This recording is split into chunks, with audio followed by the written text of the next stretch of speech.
Hey friends, this is Allie from Allie Scraps, and you guys know that I love producing these awesome prayer journals. Most of these are 6 by 9, so nice big ones, plenty of room to write. They do have, guided prayer prompts. So, Lord, thank you for prayer requests. Lord, I need help with and study this, and you can just state them whenever you go through them.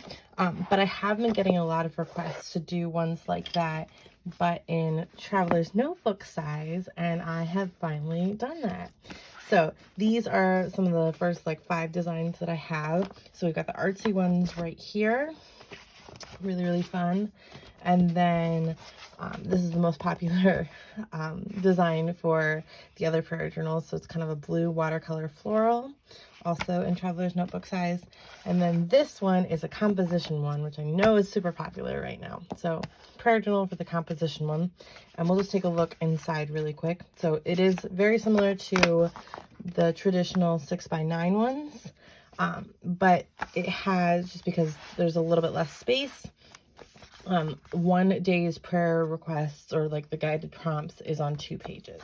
So date up here, Lord, thank you for, Lord, I need help with prayer requests, and study this. So I thought that'd be a lot of fun to put in there. And then, like the other ones, there is also room for answered prayers and praises in the back of the book. So these are a little bit bigger than my other Traveler's Notebooks. This is, I believe, 84 pages, and the traditional ones are 60 pages. So you get a little bit more, they're a little bit thicker, but I thought that would be really fun to do. So I hope you like these. I hope you pick one up. I cannot wait to see what you guys do in them. I just really love some of these designs right now. The artsy ones are really calling to me. But there will be more coming out in the shop soon, but I thought I'd give you a sneak peek at these right now. Hope you enjoy.